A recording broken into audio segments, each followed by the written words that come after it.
Mas vou continuar da onde a gente parou, tá, Beth? Tá bom, João? Ok. A abertura eu acho que dá para a gente segurar aquela lá. Ok.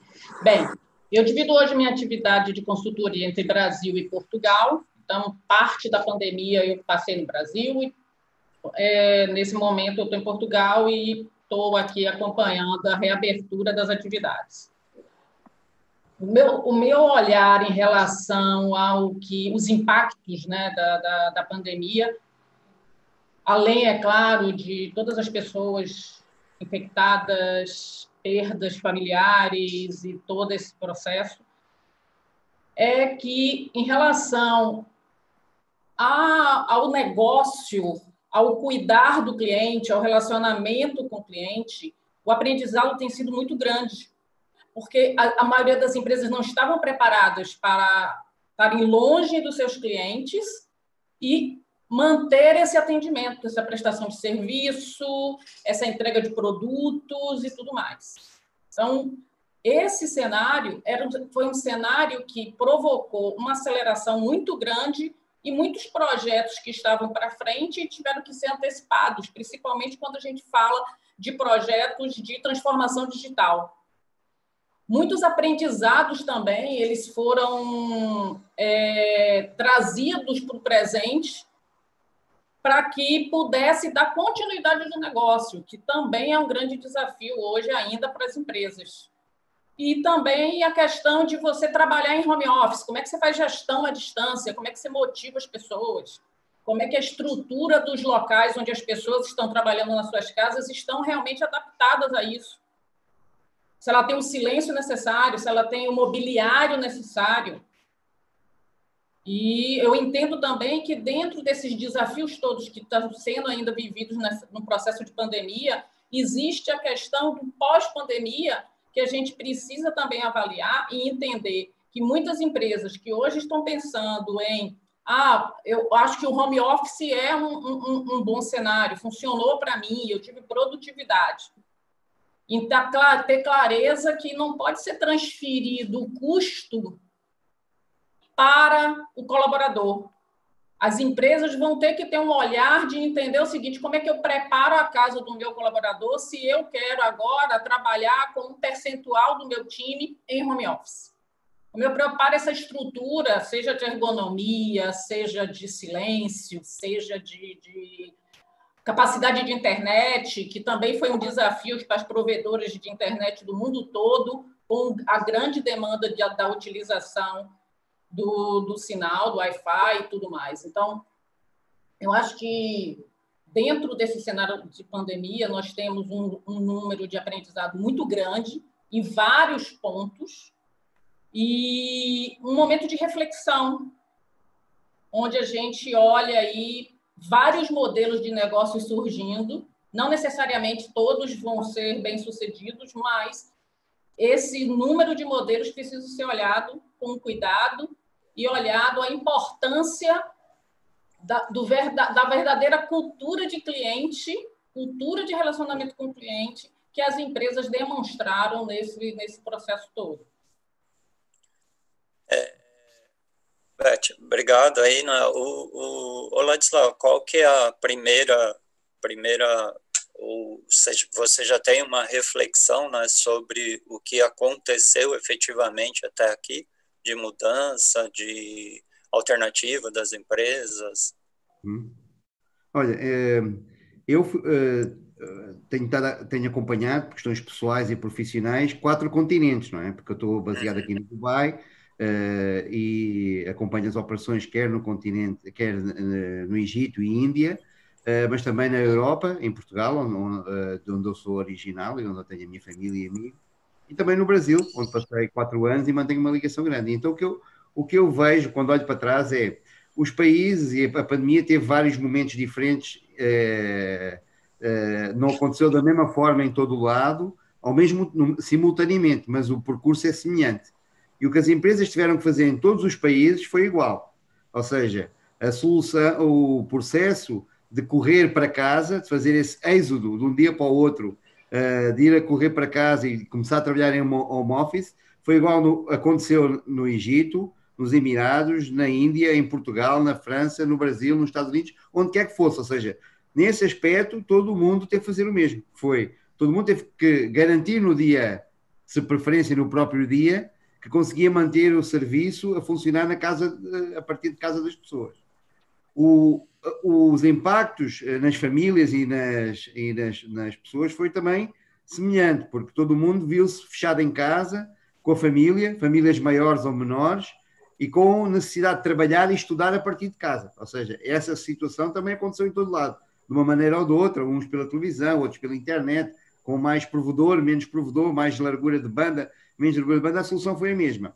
E no momento inicial, houve muita adrenalina e a solução funcionou para todos. Ou seja, todo mundo conseguiu ir para casa e todo mundo conseguiu, numa primeira fase, todos passaram pelos mesmos desafios, a conexão, a qualidade da conexão, ter pessoas a trabalhar com os seus laptops e desktops pessoais em ambientes profissionais, ou seja, foi uma questão de capacidade. Mas depois está chegando agora um momento e todo mundo, como tinha outra preocupação na vida, toda a gente foi impactada na sua vida, as pessoas sentiu-se isso, foram muito receptivas ao processo de mudança e não penalizaram as empresas. Mas esse momento está terminando, ou seja, agora já temos os clientes mais exigentes, não querem estar ouvindo barulho de fundo e cão latindo e o ônibus passando por trás, já têm dificuldade em lidar, porque entretanto já estão desgastados também de estar em casa, de toda essa situação, já não têm a mesma situação, e quem contrata e é contratante também já começa a evocar os contratos. Diz, cara, eu contratei com você, ou a sua empresa, ou o serviço de prestação de call center, não é essa porcaria de serviço não, ninguém ouve ninguém, ou seja, começa a haver a evocação dos contratos. Cara, no contrato você diz que vai prestar um serviço de qualidade, excelência, e você tem os seus atendentes espalhados pela cidade e a qualidade não melhorou. Ou seja, há hoje mais exigência de quem contrata, no caso de serviços terceirizados, já passou 2 meses, já não há a mesma flexibilidade do que havia um tempo atrás. Isto é um novo negócio agora. Por isso aconteceu, de uma maneira ou de outra, acontece em todo o lado do mundo e do mesmo processo. Ou seja, aconteceu a pandemia, todo mundo foi para casa, todo mundo relaxou nas regras. Há muita questão de segurança que começa a aparecer agora, de cibersegurança. Ou seja, você tinha, na Europa, tinha muita questão de segurança dos dados e proteção de dados, e de um momento para o outro vê um cara em casa com o celular poder tirar fotos da tela e enviar para os amigos. Ou seja, começam a surgir agora em vários pontos do mundo casos de ciberextorsão, de fraude associada a processos de atendimento em casa dos atendentes, não é? Porque teve que se liberar muitas das regras de segurança, não foi em todo lado. Claro que empresas banco, telecom, empresas mais estruturadas, algumas já com capacidade de ter estes processos lá de trás, não tiveram tanto impacto. Mas negócios que não estavam preparados e que não tinham a sofisticação tecnológica para de um momento para o outro ser executado a partir de casa das pessoas, estão sofrendo agora essa realidade da fraude e da proteção dos dados e da desproteção dos dados. Assim, numa primeira abordagem, era isso que eu queria dizer. Ou seja, não há grande distinção entre países. As medidas são as mesmas, as soluções são as mesmas. Só uma coisa, só para terminar. Foi muito importante esse tipo de fórum, Vilmar, porque nós, profissionais do setor, nos últimos meses, cara, eu participei em não sei quantos webinars, procurei coisas com os nossos pares, com os caras que, como eu, geram um call center lá num sítio qualquer que eu acho que está mais adiantado no processo do que eu. Então eu fui procurar esse cara e fui aos seminários, aos webinars, mandei e-mail, fui ao LinkedIn para saber o que é que ele estava fazendo. Ou seja, nesse aspecto, a nossa indústria é muito rápida a conectar e a partilhar práticas, porque temos esta coisa do serviço ao cliente. Você comentou uma coisa que é interessante, né, que a gente estava vendo praticamente todas as entrevistas, todas as lives, né,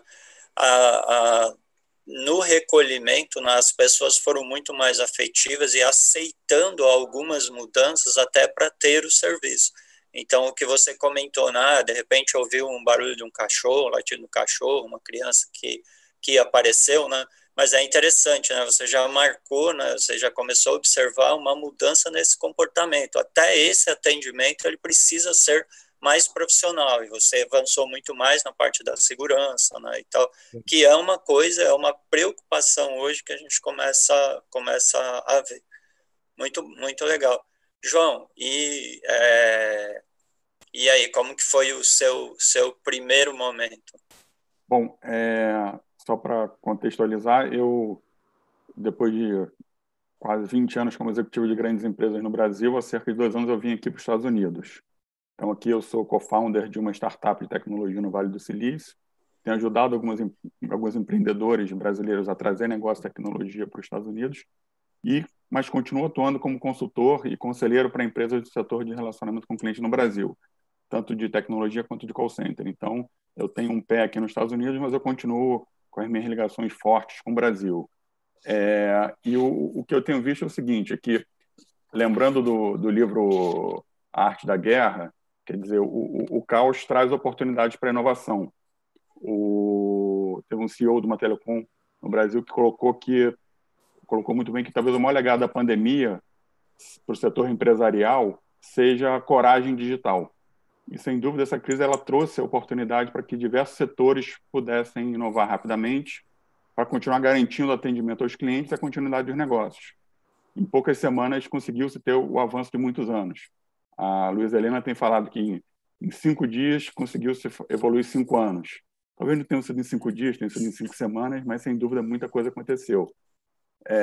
Eu peguei alguns estudos recentes, os primeiros números que eu consegui encontrar, em termos de como que o que aconteceu com o atendimento de maneira geral. E se a gente for olhar, um fato curioso é que, apesar das pessoas estarem em casa, isso aumentou a demanda delas por atendimento. No mundo, foi cerca de 24% de aumento, aqui nos Estados Unidos foi 26%, na Europa 16% a mais de atendimento, no Brasil os números indicam uma demanda de 32% a mais de atendimento. Naturalmente, isso muda por setor, então a parte de delivery de comida, de supermercado, de game, de e-commerce, cresceu muito, e do outro lado, companhia aérea, ride-sharing, reduziram. Mas a equação interessante é como é que foi possível suportar esse aumento de demanda se do outro lado você tinha menos capacidade de atendimento. Por mais que tenha sido muito bem feito todo esse trabalho de migração para o home office, a capacidade de atendimento humano diminuiu. E aí, nisso, acho que dos grandes legados que a gente tem foram os clientes perderem o medo e aprenderem os benefícios dos canais digitais e de autoatendimento, e as empresas perceberem de forma mais efetiva o potencial desses canais. Então, é interessante ver que visita páginas de FAQ e a Help Online cresceram 65%.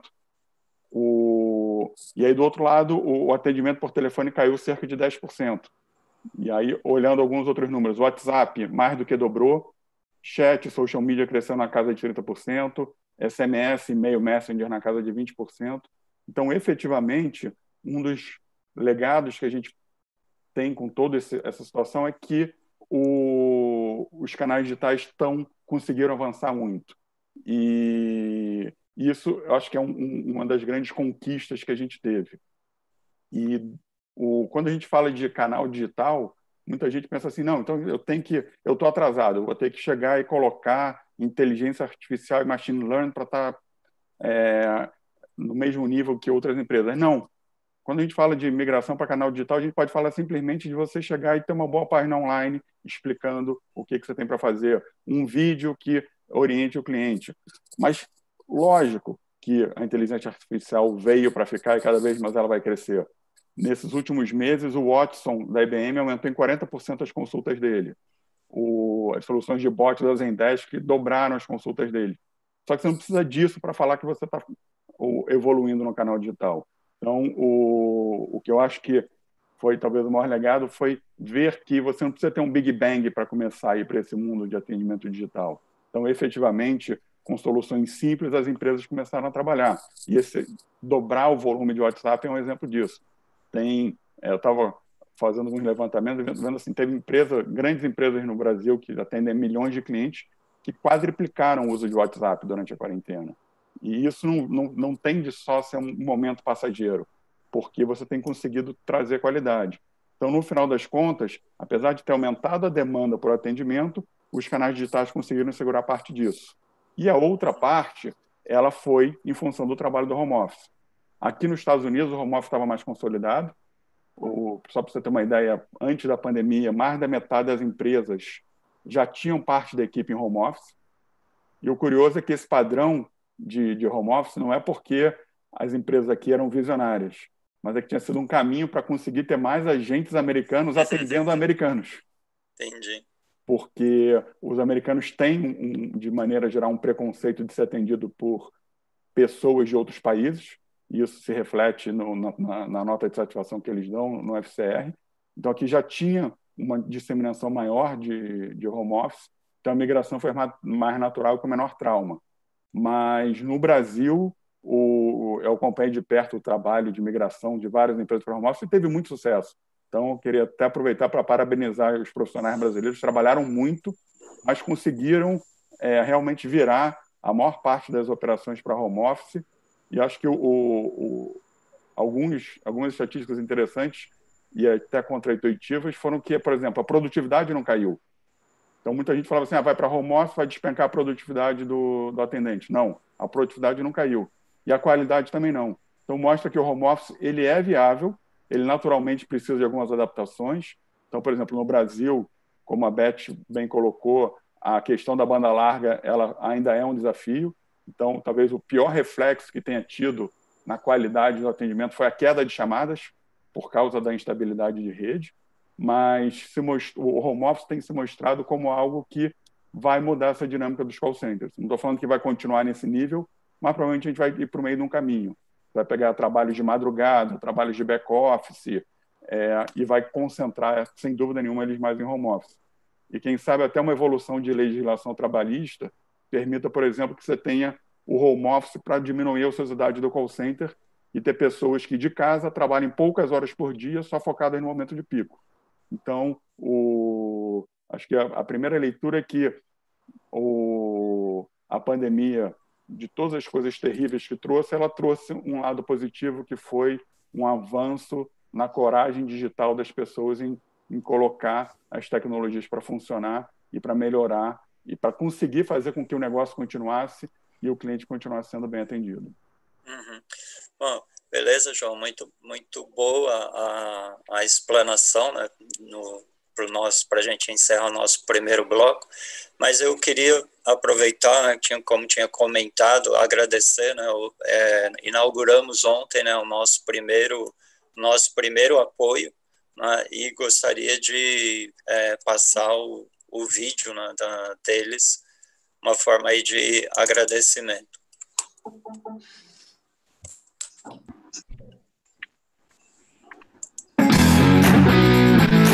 Somos a CSU Contact, empresa líder no mercado brasileiro de prestação de serviços de alta tecnologia. Mas não é sobre isso que precisamos falar hoje, e sim sobre o novo cenário em que estamos inseridos. O Brasil e o mundo vivem um momento de adaptação. A pandemia veio para mudar a forma de trabalho e as empresas estão se reinventando.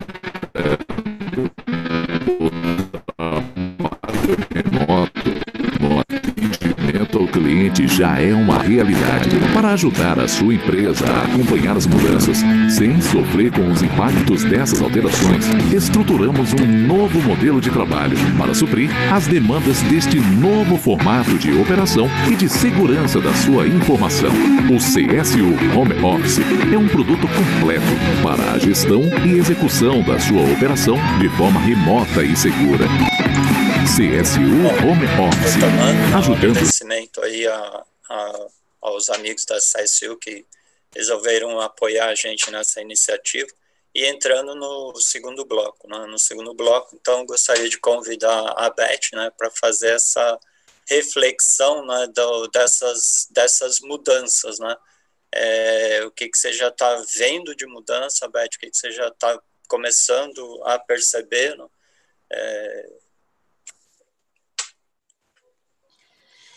Eu vejo uma coisa que, para mim, eu acho que ainda é um desafio, e provavelmente não só no Brasil, mas em outras partes do mundo.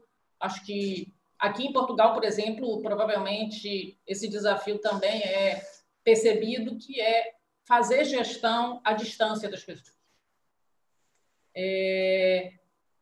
Muitas empresas ainda tinham um modelo, né, de fazer gestão em comando e controle.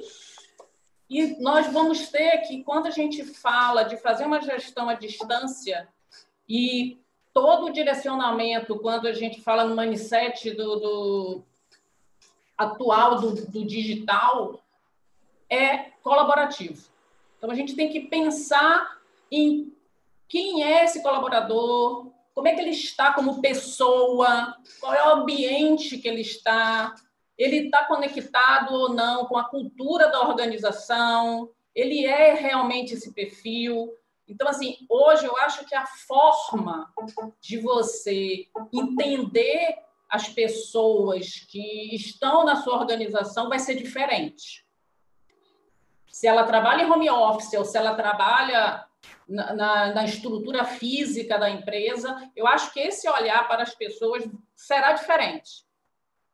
Porque será necessário olhar para as pessoas como indivíduo.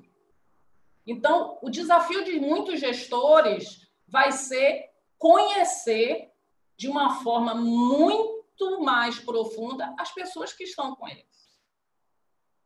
Então, eu acho que esse é um aprendizado.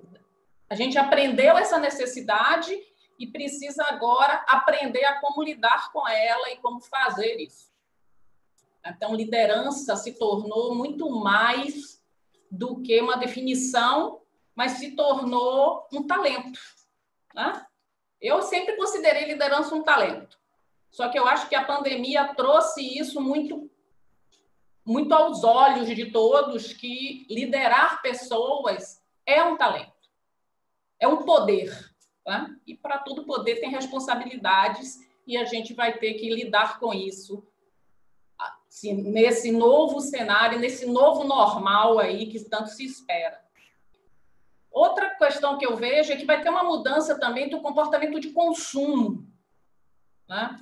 Dos clientes, sejam consumidores finais, seja a relação B2B, relação B2C, mas o que eu vejo é que essa relação de consumo ela vai estar muito baseada em como você cuidou, seja das suas pessoas, dos seus colaboradores, e como você cuidou da sua relação com o seu cliente. Então, eu acho que a relação de consumo ela vai estar muito mais pautada na reputação das companhias, na reputação das empresas de lidar com situações de crise.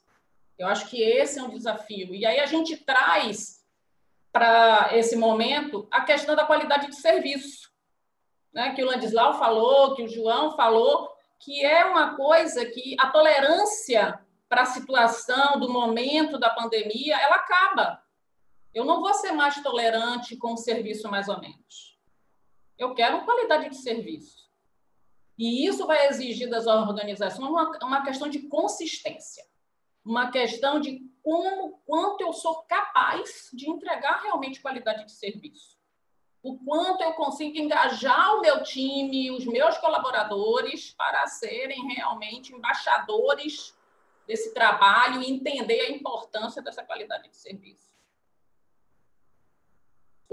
Outra coisa que eu percebi também na pandemia e que eu acho que ele vai ser pós-pandemia é um trabalho colaborativo. Você viu que as empresas de telecomunicações no Brasil elas se uniram para fazer um trabalho dentro do país, que é uma coisa que assim, eu não vivi para ver isso. Felizmente eu vivi para ver isso, mas eu nunca tinha visto isso acontecer antes.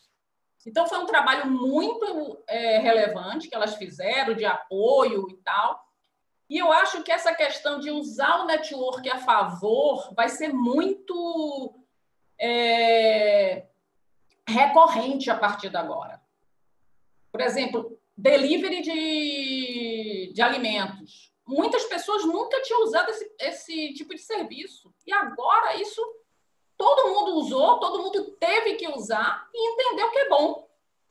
E muitas grandes empresas, como, por exemplo, o iFood, ela se preparou com toda uma expertise de um infectologista para entender quais eram os procedimentos que eles tinham que ter com as pessoas na hora de receber o alimento dos restaurantes, transportar esse alimento e entregar esse alimento. Então, o pós-pandemia ele vai trazer uma série de novos modelos de como se trabalhar, como se fazer gestão de pessoas, mas também vai ter uma questão de mudança total de comportamento. Eu acho que o comportamento das pessoas, seja do consumidor, seja do cliente, seja das empresas, vai ser muito grande. E quem vivenciou o home office pode estar mais tempo com os filhos, pode estar mais tempo com o marido, pode estar mais tempo com a família, entendeu que home office não é uma coisa que distancia esse profissional da empresa. Pelo contrário, mostra a capacidade que ele tem de administrar seu tempo, de administrar sua agenda e ser produtivo com uma qualidade de vida melhor. Então, eu vejo que esses são impactos bastante relevantes e que farão parte desse novo normal que tanto se fala, né? Nas redes sociais se fala muito, novo normal, novo normal, novo normal. Mas eu acho que o normal para a gente vai ser uma forma nova de olhar a vida e olhar a vida tanto profissional como pessoal, equilibrando esses dois cenários. Eu acho que a questão digital, onde a gente usava celular na hora do jantar, saía com o namorado e estava na mesa olhando o celular, a gente entende que o digital é importante, a gente entende que isso é muito relevante, mas a gente entende que o contato humano ele também é importante. Beth, você desculpa entrar no meio, eu acho que você não vai perder o raciocínio, não, mas o Arnaldo, né, do iFood, quando ele esteve aqui com a gente, ele estava contando, né, essa experiência de transformação do iFood, né, que eles atendiam praticamente entrega de pizza de final de semana, né? Às vezes era só sexta, né, sábado, e aí, de repente, teve uma transformação cultural, né, no hábito, né, do brasileiro de consumo, e agora que se intensificou, de buscar, né, o fast food, né? Então, buscar a comida pronta, né? Buscar o delivery. Então, foi uma transformação realmente muito grande, né? Que agora começa a se alastrar, né? A gente já começa a ver empresas, né, hosts, né, começarem a disponibilizar esse serviço só especificamente para alguns restaurantes, né, fazer um serviço mais pontual. Acho que é uma outra fase ou frente que o iFood também já deve começar a estar trabalhando. Mas eu gostaria, né, em função até do tempo, né, do nosso atraso aí, passar para o Ladislau fazer essa sua reflexão, Ladislau. Então, a minha reflexão é que uma coisa boa do nosso setor é que nós somos um contact center, serviço a cliente, é muito organizado, ou seja, nós temos processos, procedimentos, todo mundo sabe qual é o seu papel. O atendente, ou o supervisor, ou o manager, cada um sabe, ou o cara do controle da operação, ou o cara que faz a escala de serviço, todo mundo sabe qual é o seu papel. Então, pegar nessa organização que já funciona assim, com coaching, briefing, com feedback, com acesso a sistemas, e garantir que essa pessoa consegue trabalhar de casa, nesse aspecto, nós conseguimos fazer, ou seja, somos das indústrias mais preparadas. Por isso não sentimos muito impacto nesse aspecto. Outras indústrias não preparadas, por exemplo, em Portugal houve muito caso, funcionário público teve que trabalhar de casa. Não estava habituado, não tinha métrica diária, não tinha. Então, como é que se gera essa dimensão do trabalho? Há muita indústria com muito desafio. No nosso caso, esse não foi o desafio. O desafio foi que nem todo mundo, agora começa-se a sentir, há muitas empresas que no final do mês, no final de 2, começaram a fazer surveys aos próprios funcionários que estão em casa, a fazer enquetes. Nem todo mundo está preparado para trabalhar de casa. Uma coisa é um cara que cresceu de uma forma, tem um espírito digital, nómada digital, tem alguma capacidade de se abstrair, trabalhar num espaço fechado, com a família. esse cara vai conseguir. E é o cara que, se calhar, iria sempre fazê-lo. Mas o cara que está lá no call center, gosta de ter o seu briefing, gosta de falar com o supervisor, gosta de ir para o escritório, gosta de voltar... Esse cara, ao fim do mês ou dois em casa, ele vai surtar. Ou seja, nem todo mundo que está em casa serve para trabalhar a partir de casa. Esse é o próximo desafio do nosso setor. Ou seja, tanto é que as empresas estão fazendo enquetes e há muita gente dizendo: eu não quero mais trabalhar aqui, eu quero voltar para o escritório, eu não consigo estar em casa. Esse é um ponto. E então o que acontece? Neste momento, muitas situações já temos modelos híbridos. Conforme se vai desconfinando ou vai-se abrindo o lockdown, as pessoas estão voltando para o escritório, como as questões de distanciamento social não permitem voltar a ocupar da mesma forma o espaço do call center. Você hoje tem 30 atendentes no call center e 60 atendentes em casa. Ou seja, esse balanceamento é agora o próximo desafio. É como é que você vai ter um modelo híbrido, misto, de gente que está trabalhando em casa e de gente que não está trabalhando em casa. E perceber quais são as características dos que trabalham em casa, o spam, ou seja, a relação de supervisão por número de operadores em casa é diferente do escritório. Ou seja, ajeitar todo esse modelo é agora o próximo desafio, porque esta questão aqui do Covid e da pandemia não vai terminar em 2 meses ou 3, é coisa para anos, para 2, 3 anos, porque depois há a adequação dos espaços. Você hoje está pagando uma renda por um espaço que foi planejado para 100 PAs, mas agora tem 100 caras em casa, mas está pagando o espaço, não pode devolver, mas entretanto vai ter que voltar 20 caras para o escritório, porque tem que ter distanciamento social. Você não vai poder ocupar o espaço de 100 com mais de 20 e vai ter que ter 80 em casa. Ou seja, até este tudo se uniformizar e se equilibrar vai levar tempo. Ou seja, o desafio agora é entender o papel de cada um e ter modelos flexíveis. Casa-trabalho. E também queria realçar um ponto que a Beth levantou: é essencial o engajamento. As iniciativas de engajamento de quem está em casa e tentar combinar o máximo, que não haja distinção, independentemente do canal. Como nós tentamos que o canal presencial não seja muito diferente na questão da experiência de cliente, nós tentamos que a experiência de cliente seja o mais semelhante, independentemente do canal. O mesmo para quem trabalha connosco. Quem está em casa tem que ter também iniciativas de engajamento, de outra forma. E muita gente ainda está procurando quais são essas melhores formas de engajar o seu time que está a partir de casa. Ou seja, os desafios agora, no meu entender, no curto prazo, é balancear quem está em casa com quem está no trabalho, sabendo que a qualquer momento, outro ponto, Vilma, a qualquer momento você pode estar definindo uma estratégia de voltar para o escritório e por qualquer motivo que você não controla relacionado com a pandemia, pode ter que pegar e mandar todo mundo para casa de novo, ou desbalancear outra vez. Tem que ter um modelo ágil que permita em qualquer momento fazer estes equilíbrios, que é o desafio agora. Então, você tocou vocês têm tocado em uma coisa assim bem pontuais, mas eu acho que elas merecem uma reflexão, né? E preciso tomar muita atenção na questão da infraestrutura. Eu até fiquei em dúvida, né, quando a gente estava falando, todos vocês citaram, né, a questão da infraestrutura. A infraestrutura no Brasil é uma coisa muito delicada, né? A gente sabe, o João comentou, a Beth reforçou, né?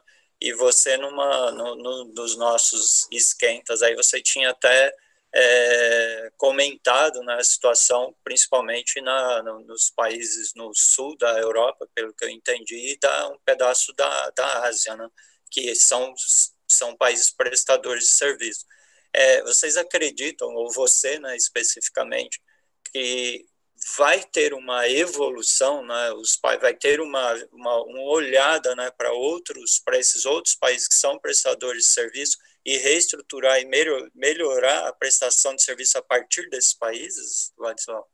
Eu acho que sim. Eu acho que há um primeiro movimento que começou acontecendo, que foi, por exemplo, a Índia, Paquistão, Filipinas, são grandes prestadores de serviços de customer care, front office, back office, começaram a sentir que alguns países, pela combinação da evolução digital, se você consegue atender mais clientes através de plataformas digitais, diminui a sua demanda de canais de voz, e depois, de preferência, em geografias mais próximas. Você não quer ficar tão dependente da Índia, do Paquistão ou das Filipinas ou desses países. Esse foi um fator. Foi o qual começou a recolher e a reavaliar onde é que tem os serviços distribuídos, porque agora tem menos dimensão e consegue fazer mais coisas em modelos distribuídos. Um outro impacto, Vilma, se me permite, que eu queria partilhar, que é, havia muito call center multilíngua na Europa. Eu trabalhei antes num call center multilíngua, uma referência mundial, que os caras tinham em Portugal 96 nacionalidades, línguas todas da Europa. A vantagem é você monta o hub num país e consegue, no mesmo sítio, com os mesmos processos e com uma equipa centralizada, atender a Europa toda, ou atender várias geografias, Europa, Estados Unidos, Brasil. O que acontece é que esses players, teleperformance, concentrics, esse tipo de players, o que é que eles estão fazendo? Perceberam, com o home office, eles podem oferecer serviços multilíngua baseado em home office. Já não precisa de pegar e meter 10 mil caras em Lisboa ou 20 mil caras na Grécia. Pode ter, se a plataforma funciona, se o seu modelo de gestão de negócio funciona, se você consegue garantir todo o atendimento por processos que foi evoluindo ao longo de anos de forma descentralizada, você vai converter serviços de atendimento multilíngua em serviços de atendimento espalhados geograficamente. Garante a plataforma, garante os processos, mas as pessoas são fisicamente... Que na prática é o modelo em que os americanos estão muito à frente pela questão de não querer, como o João Pedro, que o atendimento fosse feito fora. É a mesma questão, é pegando na tecnologia, o motivo é o contrário, é conseguir atender vários mercados em simultâneo, mas partindo da mesma solução que os Estados Unidos têm, uma solução de home office, qualquer indivíduo da sua casa pode pegar e pode atender, desde que esteja capacitado para isso. E precisava de uma entidade, você precisa de uma entidade, como um desses grandes BPOs, que garanta o seu contrato, porque a Europa e outros países não são tão liberais como os Estados Unidos. Então, na Europa, e se calhar no Brasil, também vai ter que precisar, do ponto de vista trabalhista, vai ter que precisar de uma plataforma, de uma empresa que consiga contratualizar e gerir essa relação com o empregado. Mas é outra dimensão que eu acho que também está começando agora a surgir. Para além de diminuir o outsourcing em alguns desses destinos BPO, os call centers multilíngua poderem ter dispersão geográfica em função do home office e não de concentração em... Tá bom. Tá bom. Bom, tem uma pergunta aqui do Boarim, né, mas eu queria só pedir desculpa para ele. Eu acho que é melhor a gente ouvir na segunda parte do João, e aí nós compartilhamos a pergunta, beleza, Boarim? Então, João, tem assim, o que ele está colocando tem muito a ver com o futuro, né? Então, que é o nosso próximo bloco. E a questão do nosso horário, né? A gente vai acabar estendendo um pouco mais aí em função da dificuldade que a gente teve no começo. Bom, vamos lá, João. E aí, agora é a sua vez de falar para a gente aí sobre o atual momento, né, e para onde a gente está começando a minha leitura é que a gente conseguiu vencer o desafio de manter a roda girando. Então, do dia para a noite... Fomos muito eficientes ou não? Sim, eu entendo que fomos muito eficientes e realmente eu concordo que a gente avançou muito, tanto em termos de quebrar preconceitos quanto em termos de colocar tecnologias na prática. Só que agora, vencido esse momento da emergência, a gente tem que pensar o que a gente quer para frente. Então, eu diria que a gente viveu o momento da coragem digital, mas agora a gente não tem que ter só coragem, tem que ter a sabedoria digital. E é uma sabedoria misturada um pouco com humildade, no sentido da gente conseguir aproveitar os aprendizados dos últimos meses para ter a humildade de ver o que precisa ser ajustado e criar efetivamente o novo normal. A gente tem ouvido falar muito assim, o novo normal, mas na prática, o que é esse novo normal? Porque a gente não está vivendo o novo normal, a gente está no momento da crise ainda. O novo normal está por vir. E eu acho que agora tem um momento da gente chegar e planejar o que é esse novo normal. E aí, pensando aqui em algumas tendências e aprendizados que eu tenho percebido de como que a gente reagiu de maneira efetiva a essa crise, mas com ajustes necessários. Por exemplo, a gente fala muito o sucesso dos canais digitais. É impressionante. Você falar que um atendimento via WhatsApp mais do que dobrou de um mês para o outro é uma coisa impressionante. Só que a gente ainda vê muita empresa tratando os canais de texto da mesma forma que tratavam um canal de voz. Isso não é verdade. Cada canal tem a sua particularidade. Então, outro dia eu vi um exemplo de uma empresa de telecom que normalmente as empresas de telecom nos canais de voz não fazem recarga de telefone pré-pago por uma questão de risco de fraude. E aí eu vi uma empresa de telecom falando que no canal de texto que também não podia fazer a recarga do pré-pago. Só que, na verdade, era só ele mandar um link que o cliente conseguiria fazer a recarga. Então, as empresas não conseguiram mudar os procedimentos e aproveitar o que tem de bom em cada uma das tecnologias. Então, acho que um dos aprendizados é falar o seguinte: o atendimento digital ele é diferente do atendimento por voz, e você tem que aproveitar as potencialidades e respeitar as suas características. Acho que um outro ponto interessante é a questão dos assistentes virtuais. É super cool, super envolvente você chegar e olhar o machine learning, a inteligência artificial, conseguindo fazer com que a máquina interaja e aprenda com isso. Só que, na prática, as empresas ainda estão muito focadas no modelo binário. Ou eu tenho atendimento por máquina ou eu tenho atendimento humano. Isso é importante, sim, mas a gente tem que pensar também na máquina trabalhando junto com o humano. Então, a máquina, a gente tem que tentar cada vez mais fazer com que os assistentes virtuais, na verdade, sejam assistentes do humano que está prestando esse atendimento. E, com isso, ele vai conseguir ser mais eficiente, reduzindo o tempo e aumentando a qualidade.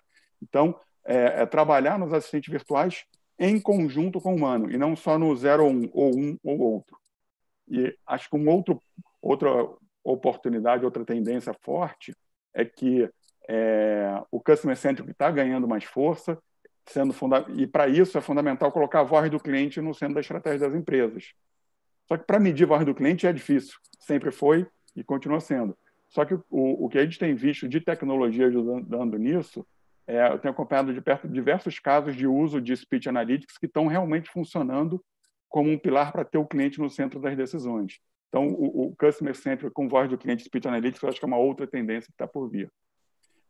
Mais uma tendência para se consolidar, a gente fala há muito tempo do Service to Sales no atendimento, quer dizer, você aproveitar aquele momento em que o cliente te procura para você conseguir rentabilizar. Então, você transformar a área de relacionamento não num centro de despesas, mas num centro de lucro. E aí fazer com que no atendimento você consiga gerar receita, fazer cobrança, upselling, cross-selling. Acho que uma das oportunidades que a gente vai ter agora é não só pensar no Service to Sales no atendimento humano, mas trabalhar melhor também o Service to Sales no atendimento digital. Como que a gente pega e coloca os canais digitais para resolverem o problema do cliente e também aproveitarem para poder rentabilizar isso daí. E, por fim, em relação ao home office, acho que uma das mudanças que ele traz aqui, o Ladislau e a Elizabeth já colocaram, é que o perfil de quem trabalha home office é diferente do perfil de quem trabalha dentro de um call center. E isso significa que a gente tem que mudar os padrões de recrutamento e seleção, tem que mudar os processos de capacitação e, inclusive, tem que quebrar os paradigmas de onde que a gente está contratando. O Ladislau colocou muito bem a questão multilíngua. Agora, para um país continental como o Brasil, você poder contratar um atendente de call center em qualquer lugar do país, isso tem, inclusive, um cunho de mudança social. Você pode conseguir chegar e com isso, ajudar a minimizar o desemprego em algumas regiões e fazer com que a gente consiga ter mão de obra mais qualificada para o call center, de maneira que você pode ter efetivamente pessoas em qualquer lugar do mundo. Então, acho que essa mudança da barreira geográfica ela vai mudar muito a dinâmica dos processos de qualidade e de capacitação de recrutamento e seleção dentro dos call centers. Uhum. Tem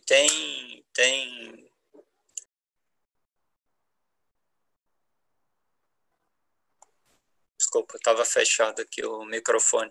Acho que esse é o grande desafio, né? E a questão para a gente tratar nesse próximo bloco, né? Que é aí as inovações, né? O que está vindo, se o mundo vai se tornar mais digital mesmo, aonde que estão, né, aparecendo mais essas iniciativas, né? E onde quem está mais na frente, e tem a questão aí, acho que cabe agora colocar a questão do Boarim, que eu acho que é interessante, que ele, eu não sei se vocês já viram ou não, né? ele fala, vocês acham que, como evolução de ferramenta de videoconferência, o atendimento via vídeo será uma tendência? Isso já se discutiu bastante lá atrás, né, mas não se evoluiu. Como ter no home office vídeo um ambiente corporativo para ligar o cliente à marca? Então fica essa questão aí com eles. E aí, começando pela Beth, né, Beth? O que eu vejo é o seguinte, né? Primeiramente, respondendo aí ao Borim, né? Respeitando aí que ele está aguardando, eu vejo que isso vai depender muito de empresa para empresa. Eu acho que é uma grande oportunidade. Tá? Como eu já fiz gestão de grandes operações em grandes empresas, o que eu entendo é o seguinte, eu acho que o vídeo ele estabelece uma aproximação com o cliente, porque você é capaz de estar olhando, sabendo com quem você está falando. Eu tive um episódio com o meu time que fazia todo atendimento em redes sociais, que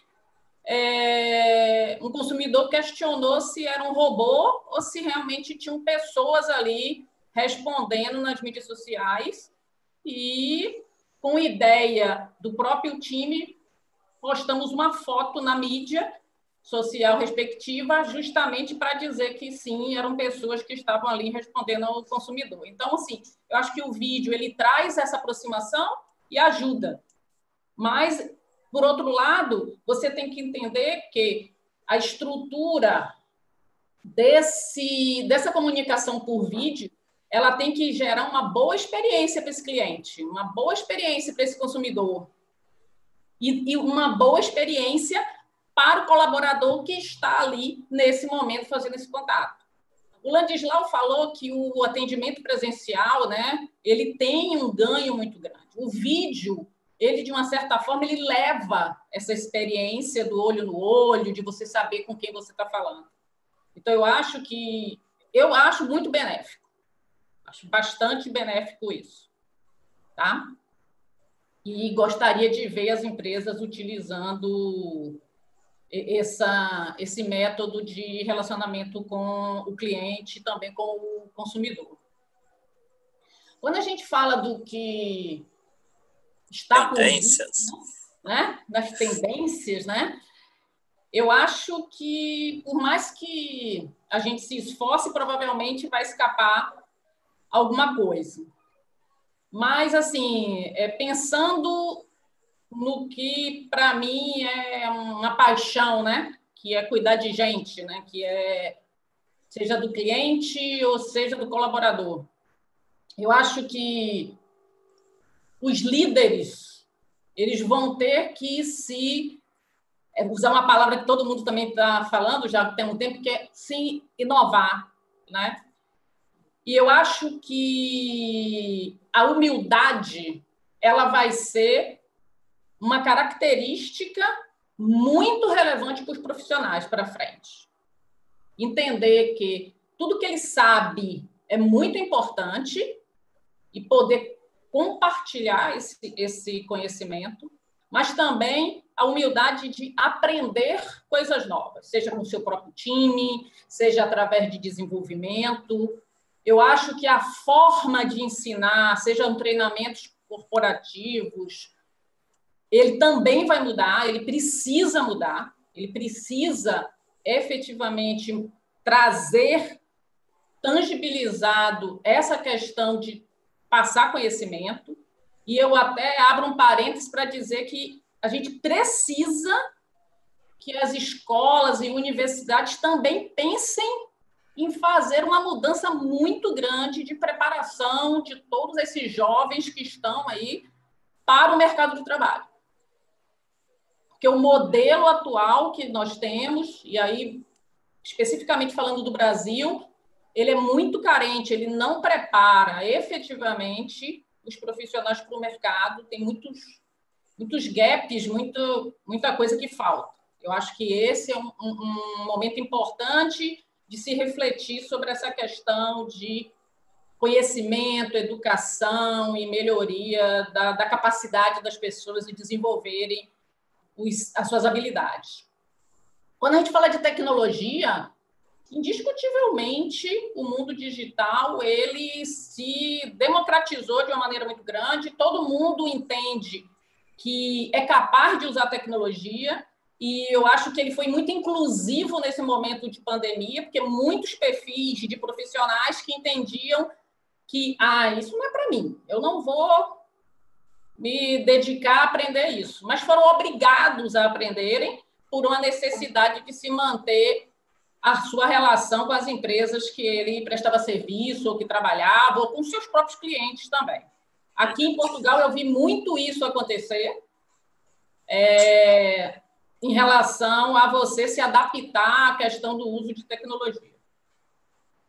Uma das coisas que eu trago até dos aprendizados que eu tive quando eu estive no Vale do Silício é a questão de permitir errar. Porque eu acho que as empresas, com todas essas coisas que aconteceram durante a pandemia e com todos esses novos modelos de se trabalhar, muitas decisões podem ser tomadas erradas. Muitas escolhas podem ser feitas erradas, porque nem tudo vai funcionar para todo tipo de negócio. Você, em cima do que você está falando, Beth, entrando na parte muito mais de gestão de pessoas, você vê novas ferramentas disponíveis para ajudar nessa gestão, não só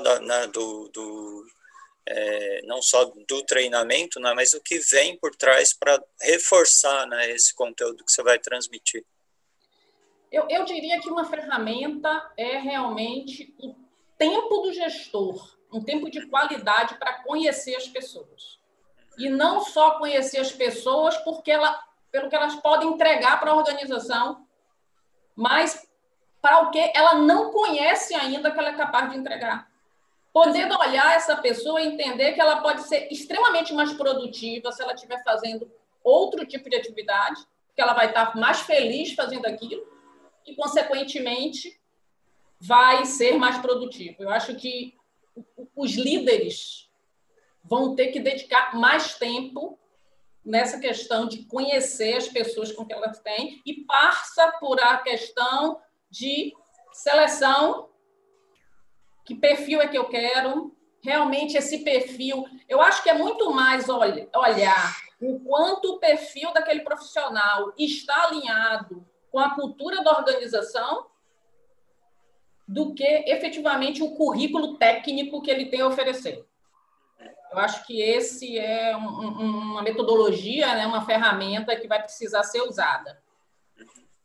E eu só para fechar essa questão, essa questão de permitir o erro tem que ser uma coisa realmente que esteja no DNA da organização e não seja só um discurso, para que as pessoas realmente se sintam confortáveis de colocar sua opinião, de colocar suas sugestões. Eu sei que no nosso segmento, quando a gente fala de call center e tudo mais, existe coisas que são mais difíceis de ser implementadas. Mas processo precisa ser revisado. Processo precisa realmente ser repaginado. Olhar processo como uma ferramenta de apoio para melhoria contínua da qualidade de serviço ao cliente. Então, aí vamos passar essa terceira rodada aí para o Ladislau, para ele falar do que a Beth focou muito mais em gestão de pessoas e tal, e o que você está vendo, de transformação, principalmente indo para o mundo digital, e se nós realmente vamos para o mundo digital de vez. Primeiro queria falar do vídeo, só um breve apontamento. Eu acho que o vídeo também é um canal que está aí, que veio para ficar. Em algumas atividades, agora durante esta questão do confinamento e do Covid, por exemplo, telemedicina, consulta médica, algumas questões de setores bancários, alguns setores de seguradoras, o vídeo ajuda muito no processo de atendimento. Então, não vai ser igual para todos os setores, mas hoje o que nós percebemos é que o vídeo avançou muito. Há uns anos atrás era difícil, nos últimos anos nós já conseguimos fazer muita coisa com videochamada. Hoje, vejam, nós temos aqui os 4, então se preciso 1000 pessoas a ver este vídeo em simultâneo, o pessoal monta vídeos online com os amigos, 100 pessoas, grava músicas sincronizadas, ou seja, o vídeo hoje entrou na nossa vida. Por isso, não aproveitar o vídeo é não aproveitar um canal que já existe. Por exemplo, eu no meu banco, aqui no Dubai, quando eu preciso se eu precisar de emitir um cartão de crédito às 3 da manhã, eu vou numa agência virtual em que a máquina emite livro de cheque, emite o cartão de crédito, emite tudo, mas a tela é com um operador real. Ou seja, a máquina executa tudo, mas o conforto, se eu precisar de um esclarecimento, imagina que eu quero pedir um crédito, estou ali, são 3 da manhã, eu quero fechar um processo, um negócio qualquer, não, precisa ter um cara lá que me traga o conforto de poder fechar. Então o meu banco, nesse caso, aproveita esse quiosque digital em ambiente de agência para permitir também atendimento em vídeo num ambiente 100% digital. Pronto, são essas coisas, essas nuances que eu acho que começam a acontecer. Aconselhamento até de roupa. Hoje já vemos muita gente a comprar coisas online e consegue, através de ter um assistente humano ou virtual, a recomendar e a aconselhar. O vídeo veio para ficar. Outro ponto que eu também queria realçar, que eu acho que é um ponto importantíssimo que o João Pedro levantou, é o service to sales, seja virtual ou com a gente, é uma nova realidade maior que nunca. Porque não esquecer que muitas das lojas físicas fecharam. Por exemplo, nas telecoms está a acontecer muito. Você deixou de ter balcão, deixou de ter loja, deixou de ter vendedor door-to-door a bater à porta das pessoas para vender. Então, em muitos casos, o seu serviço a cliente, que passou a ter uma ocupação até maior do que tinha antes, o serviço a cliente passou a ser também um canal essencial de venda. Por isso, se havia algumas iniciativas de service to sales e não sei como, em algumas empresas mais tímidas ou menos tímidas, hoje, muita da rentabilidade das empresas, no momento em que vê o seu revenue impactado pela ausência de canais físicos, o call center, seja por atendente humano, seja por atendentes virtuais, tem um papel importantíssimo na recolha de receita. Sobre as tendências, eu acho que o digital não veio para ficar, já está aí. Ou seja, agora é uma questão de nós conseguirmos entender a melhor forma de evoluir e de poder trabalhar em digital. E eu queria só deixar aqui um ponto sobre o que está a acontecer, que eu acho que aconteceu primeiro, quando a pandemia entrou, aconteceu primeiro em alguns setores, que é o reskilling, voltar a dar novos skills às pessoas. Imagina, aqui onde eu moro há muito turismo e havia muito restaurante, muito bar, muita iniciativa turística e muita gente virada para o atendimento de restaurante, de guia turístico e tal. Esse pessoal não desapareceu. Esse pessoal hoje trabalha no delivery, trabalha na preparação de refeições para delivery, ou seja, tiveram que readequar os seus skills. O cara do Uber que levava pessoas, hoje cá tem uma moto e entrega comida em casa. Então a pessoa houve esse reskilling, mas vai chegar a todas as funções.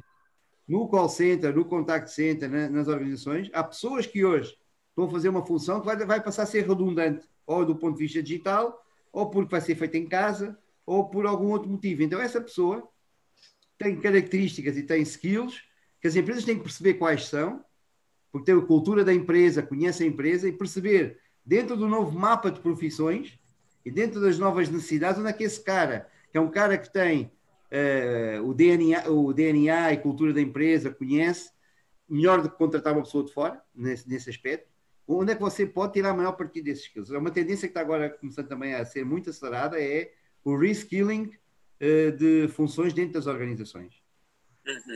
Às vezes você está procurando um cientista de dados e tem um garoto lá no call center que está terminando licenciatura em Data Science, ou inclusive tem uma startup com os amigos, e enquanto aquilo não pega, o cara tem que trabalhar lá no call center da Apple, a dar suporte técnico, e ao mesmo tempo o cara é um baita Data Scientist. E então você anda procurando no mercado e tem o cara dentro da sua casa. Tem que ser acelerado. Mas como identificar esse cara? A importância da liderança. Ah, tá. Do comprometimento, né? Tá certo. Ô, João, eu tenho aqui uma pergunta, né, de um cara sugerindo para você falar como a pandemia mudou a dinâmica das startups de tecnologia no Vale do Silício. Não sei se você conhece, mas eu acho que ele é teu sósia. Vamos lá. Acho que essa é uma experiência interessante para compartilhar. Durante o ano passado, em menos de 6 meses, a empresa da qual eu sou cofundador lá no Vale do Silício, a gente conseguiu sair de um PowerPoint com um belo pitch deck e transformar isso num negócio concreto, recebendo investimento vultuoso de 2 grandes venture capitals, uma delas uma das top 5 do Vale do Silício. E as coisas estão indo bem, a gente está confiante que a gente está construindo aí um novo unicórnio. E é interessante lembrar que a gente ouve muito falar dos unicórnios, e os unicórnios, historicamente, são empresas que têm um potencial para ter um valuation acima de $1 bilhão. Só que muito mais do que um possível valuation, um unicórnio representa uma filosofia, que é aquele conceito de crescimento muito rápido, exponencial, que é atingir rápido o product market fit, ter o produto redondo para o mercado, investir pesado em marketing para conseguir trazer rápido muito cliente. Só que esse foco no crescimento rápido, ele não tem, ele tem a contrapartida de não ter o foco no lucro. E com isso, a característica das startups com sonho de serem unicórnios é que elas acabam dependendo de aplicações recorrentes de novo capital. Só que o cenário mudou. Então, ao longo dos últimos 2 meses, o capital está mais escasso e está mais seletivo. Então, para as empresas que eu tenho dado consultoria de alguns empreendedores que querem trazer, empreendedores brasileiros que estão querendo começar uma startup de tecnologia no Vale do Silício, o principal conselho que eu tenho dado é que, nesse momento, ao invés de unicórnios, as VCs estão atrás de camelos. A diferença é que o camelo ele tem uma resistência em período de escassez. Ou seja, ele tem um foco para conseguir em menor tempo um negócio mais sustentável, sem depender tanto das injeções constantes de capital, mesmo que isso retarde um pouco a curva de crescimento. Então, o objetivo de valer bilhões não muda, mas a taxa de consumo de capital ela fica reduzida e, com isso, você busca um modelo de negócio que consiga gerar lucro mais rápido, de forma que esse lucro possa sustentar o crescimento, sem depender tanto de capital de terceiros. E eu acho interessante falar um pouco dessa dinâmica e lembrar o seguinte: a gente muitas vezes pensa que o Brasil está atrasado em termos tecnológicos. E uma coisa que me marcou foi, há alguns anos, quando eu tive pela primeira vez a oportunidade de conhecer o call center da Disney, e a Disney sempre foi uma referência em como encantar o cliente, e na época eu forcei a barra para conseguir uma visita no call center da Disney, fui cheio de expectativa, e quando eu saí, eu olhei e falei assim: no Brasil, a gente não deve nada para o que a Disney faz em termos de atendimento a cliente dentro de call center. E essa semana acabou de sair uma notícia que me deixou muito feliz, que foi ver o SoftBank liderando um investimento de $22 milhões numa startup de tecnologia brasileira de inteligência artificial. Então, acho que o recado é: o mercado de startups ele muda, porque a questão do crescimento com lucro só para frente, ele perde um pouco o papel nesse cenário de recessão, e os camelos vão fazer mais lugares, mas ele não é algo só para empresas que estão no Vale do Silício. Quer dizer, a gente tem muita tecnologia boa aí no Brasil, e a gente tem visto isso não só da tecnologia em si, mas da capacidade do brasileiro de conseguir aplicar essa tecnologia com inovação, trazendo o resultado efetivo. Bem interessante, né? Crítica, né? Sempre foi, né, das startups, né, que queriam se transformar em unicórnios, e aí elas cresciam no prejuízo, parecendo que eram uma areia estavam construídas em areia movediça, né? É bom que mude, É bom que mude. E o impacto disso, João, na nossa atividade especificamente? Não sei se essa startup que você comentou, ela tem a ver, né, com a área de gestão de clientes, ou o produto ele pode ser movido também para a atividade. Não, acho que essa startup, por acaso, que eu comentei, é a Cortex, que é uma empresa de inteligência artificial, mas eu acho que isso se aplica de maneira geral, quer dizer, como a gente falou muito aqui, o digital ele acelerou bastante, então as empresas vão continuar adotando e isso vai ter um crescimento grande nos projetos de migração para o digital, de consolidação do home office de uma maneira mais estruturada, para os processos de telemedicina, que o Ladislau lembrou muito bem, e que, sem dúvida nenhuma, vão ser também um bom legado que a pandemia nos traz, porque se a gente parar para pensar, é incoerente você precisar que um paciente esteja cara a cara com um médico para provavelmente metade dos tipos de consultas que se tem, e você conseguiria ganhar tempo e qualidade para todo mundo. Então, o que eu vejo é que os projetos de tecnologia eles têm acelerado. Estou bem próximo de algumas empresas de tecnologia no Brasil, eu tenho visto que elas tiveram que se adaptar a essa realidade. Talvez o formato dos projetos tenha mudado, mas mais do que nunca a gente está tendo as empresas cientes de que esse momento mudou. Então, no fundo, a gente tem ouvido muita gente lamentar que 2020 foi um ano que ainda não começou, foi um ano perdido. É indiscutível a perda das vidas que a pandemia trouxe, é indiscutível a recessão econômica que a gente está vivendo mundialmente, mas ela também trouxe uma série de oportunidades e de aprendizados. E no final do dia, eu acho que o recado é que ela está conseguindo acelerar o uso da tecnologia de forma prática e funcional e revendo a forma do humano participar no atendimento do cliente, no relacionamento do cliente, e, inclusive, revendo também o papel do relacionamento do cliente dentro da estratégia das empresas. Entendi. Tem uma pergunta, uma questão aqui levantada pelo Daniel Moreto, da CSU, né, que ele pediu para você comentar um pouco esse conceito de zebra. Esse eu não conheço. O conceito da zebra é que assim, ele na verdade, você começa a ter essa visão das startups camelo, do unicórnio, do camelo, da zebra, mas acho que, no fundo, no final do dia, o que a gente tem é a quebra um pouco daquele paradigma de que existe um caminho comum para uma startup dar certo. Você tem um by the book do Vale do Silício, mas, primeiro, para os lugares onde o dinheiro já não era tão abundante, e isso conta, inclusive, outras regiões dos Estados Unidos, a gente não está falando só de outros países, mas já existia esse conceito das startups terem que se adaptar. E a zebra ela tem uma característica interessante que elas parecem todas iguais, mas nenhuma é igual à outra. Sim. E o que eu acho, no fundo, é que reforça aqui que, com essa necessidade, com esse avanço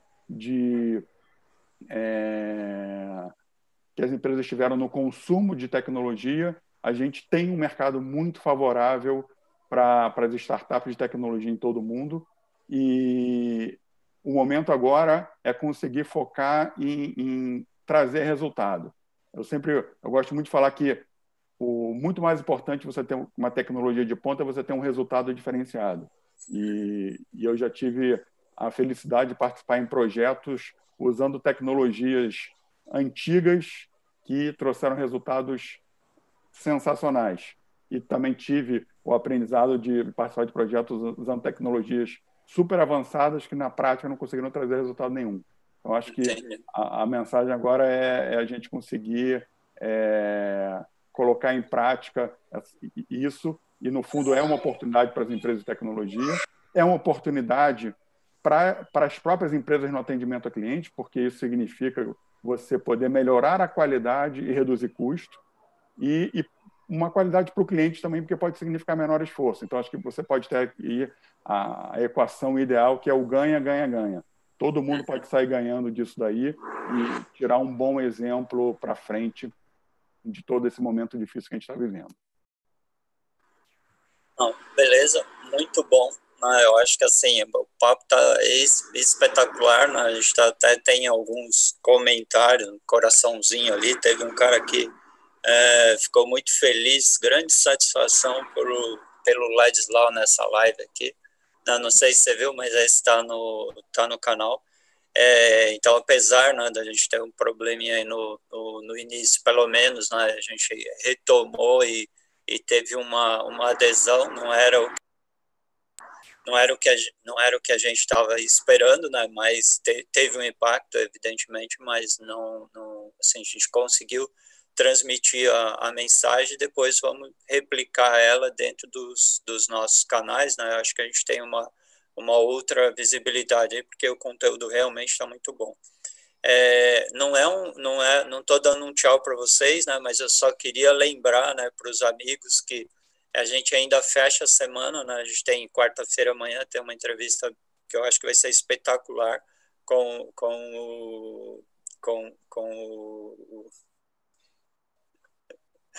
o vice-presidente comercial da Tento, né? Como que é o nome dele? Luiz Guilherme. Alguém? Luiz Guilherme. Então vai ser assim, ontem eu estou dando risada porque ontem eu estava fazendo esquenta com ele, e aí eu virei para ele e falei assim, cara, eu vou te provocar. Ele falou assim, não, pode ir porque eu estou preparado, porque tem essa discussão, né? Falei, vocês são líderes, né, do mercado, então, é vidraça, né? Então, ele falou, não, pode perguntar que eu estou preparado, porque tem a questão do retorno das empresas, né, para a operação interna. Aí ele falou, não, isso é fácil de responder. Eu falei assim, mas e a transformação das empresas de contact center de prestação de serviço? Eu falei assim, isso também tá na ponta da linha. Eu falei, então tá bom. E aí, na quinta-feira, nós temos o pessoal do grupo Na Energia, né, que está fazendo uma transformação digital muito grande dentro da companhia. Então, eles, teoricamente, não foram afetados muito, né, pela adaptação, principalmente da tecnologia. Evidente que o pessoal sempre tem, né, como todo mundo reconheceu. E fechamos a semana, na sexta-feira, inaugurando a nossa 50ª live, comemorando, né, a 50ª live aí com um grupo bem bacana de gente aí, como o Arnaldo do iFood vai estar com a gente, o Nery, né, da Mitsubishi Suzuki vai estar com a gente, a Adriana do grupo Notre Dame vai estar com a gente, né? Então vai ser assim, e o Augusto Politi, que é da KPMG. Então vai ser uma boa reflexão sobre tudo isso que aconteceu, e o foco vai ser o novo normal. E aí, para a gente encerrar, além de agradecer de novo, né, a participação de vocês, eu queria que vocês deixassem uma mensagem, né, onde, de repente, as pessoas precisam olhar com muita atenção, mas uma mensagem mais rápida. Onde que as pessoas precisam tomar muita atenção, né, para desenvolver, para avançar na gestão do relacionamento com o cliente. Começamos de novo aí com a Beth. Obrigado, Beth. Nada, obrigada a você pelo convite, obrigada, João, obrigada, Ladislau, aí, por a gente poder compartilhar aí um pouco das nossas experiências, isso é muito importante. E eu anunciei nas minhas redes sociais que eu ia estar falando como é que eu estou usando a minha experiência que eu tive no Vale do Silício neste momento, né? Então, só para eu cumprir o prometido, o que eu tenho utilizado são pontos que no Vale do Silício isso é muito forte, que é um mindset positivo, tá? Consistência no que você está fazendo, usar o network a seu favor, a permissão de errar, não necessariamente você precisa errar, mas se errar, aprenda com o erro para fazer melhor. E o que eu deixo aqui, que eu vejo que é um ponto de atenção que todos nós precisamos ter para frente, é estar olhando como nós estamos fazendo o nosso serviço, prestando o nosso serviço no relacionamento com o cliente. E que cliente é esse que eu estou? Então, basicamente, personalização, eu acho que ela se fortaleceu com a pandemia e a gente precisa realmente personalizar o serviço que a gente está entregando nesse relacionamento com o consumidor para poder efetivamente melhorar essa experiência que ele está tendo com a marca e com a empresa. E dentro disso, processos, pessoas e tecnologia são os pilares que, para mim, vão ter que realmente ter uma atenção da organização. Para que as empresas que se auto-se-intitulem de cultura customer-centric realmente possam falar isso e executar isso, e não só ter isso como uma meta, mas efetivamente estar executando isso no dia a dia. Então, o meu ponto de atenção para o relacionamento com o cliente é focar na personalização para que a experiência dele seja cada vez melhor. Eu só queria comentar, né? Eu acho que a gente tem várias experiências ali dentro das entrevistas, né? Várias pessoas, vários executivos comentaram sobre o objetivo. Alguns mostrando, né, que já estão praticando, outros correndo atrás do conceito. E me chamou muito a atenção na live da Recarga Pay, né, que o Renato eles acabaram indo no mercado para contratar um profissional. Aí contrataram o Rodrigo Tavares para ele transformar a Recarga Pay, né, com foco efetivamente de cliente, deixando, né, o foco de produto que eles vieram, que foi a grande fonte de inspiração do projeto de crescimento para essa transformação. Acho que é espetacular, né? Então, muito bem, eu acho que é bem lembrado. E você, Ladislau? Olha, eu também queria agradecer a você, Vilna, e ao Cliente SA por essa oportunidade e por esse momento de partilha de experiências. Eu costumo usar muito um provérbio chinês, que era 2 caras que iam numa rua, cada um tinha um pão. E quando se cruzaram, trocaram de pães. Um deu um pão para um e outro deu um pão para o outro. O que é que você ganhou com isso? Não, agora traga um pão diferente, não é? Ou seja, sair com um pão é como se fossem as ideias. Eu saí com uma ideia, encontrei o cara com outra ideia, eu voltei com uma ideia e mais a outra que eu trouxe do cara. Então, acaba por ser isso também, não é? Nós saímos daqui, eu levo daqui já uma série de notas dessa conversa que nós tivemos aqui, ou seja, e isso era o que eu acho que é o que nós temos que levar deste momento que estamos a passar, nós vivemos um momento único que não foi passado pela nossa geração e muito menos pela geração antes de nossa, houve um ou outro surto, mas esta situação é uma situação de pandemia global, nunca ninguém passou por isso, ou seja, não é fácil, mas a própria situação tem mostrado a forma como nós conseguimos nos reinventar e encontrar novas formas de encarar e fazer. Por isso, o que eu acho que o grande desafio é nós mantermos a cabeça fresca, não nos deixarmos levar por isto ou por aquilo. Eu, por exemplo, já cheguei a um ponto, eu evito ver uma série de notícias e tal, se há vacina, se não há vacina. Eu faço a minha parte, cara, que é, eu lavo as mãos, eu tenho contenção e tento não me expor para no mínimo não poder ser até eu próprio um hospedeiro ou um propensor do vírus. É isso que nós temos que fazer, é fazer o nosso papel. O nosso papel nas organizações está definido. Se tivermos que mudar em qualquer momento, os últimos 2 meses mostraram que nós conseguimos mudar rapidamente, se for o caso. Por isso, eu acho que a mensagem que eu queria deixar era cabeça fresca, não esquentar com o que não vale a pena, focar no que temos para fazer, que isso é bom, e seguir o nosso caminho, porque, por certo, amanhã vai ser melhor. E como o João dizia no início, nestes momentos, nós temos que encontrar as oportunidades no meio dessa novidade toda e de muita coisa que para nós é negativa, há muita coisa positiva. Então vamos focar nisso e seguir em frente. Não é fácil, estamos a fazer uma coisa de alto impacto nas nossas vidas, mas a mensagem que eu queria deixar é a mensagem de pensamento positivo, cabeça fresca e seguir em frente. É isso aí, Obrigado. concordo.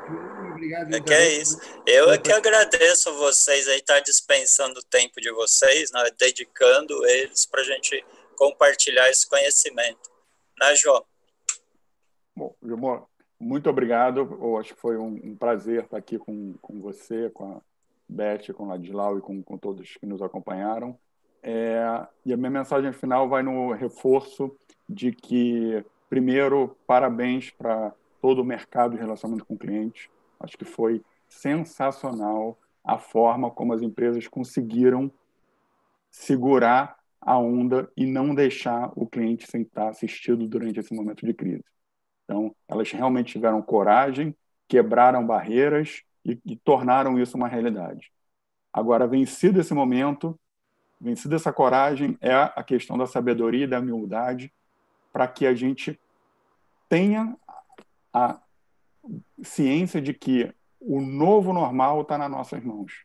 Da mesma forma que a gente teve a coragem de quebrar um monte de barreira e passar bem na crise, agora a gente tem o desafio de planejar de uma maneira consistente e, é, e evolutiva qual vai ser esse novo normal. Então, acho que agora é o momento das empresas pararem e respirarem e falarem o seguinte: o que é esse novo normal e como que eu vou estar influenciando esse novo normal para que o meu negócio evolua, para que a minha visão customer-centric fique ainda mais forte e que, no fundo, isso torne cada vez mais o relacionamento com os clientes o diferencial competitivo das empresas.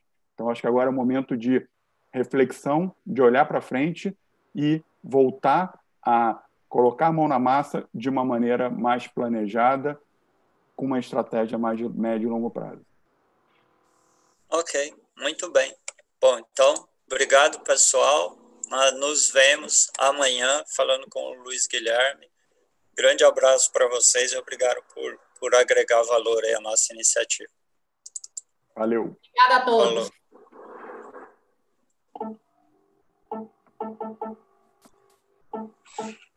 Falou.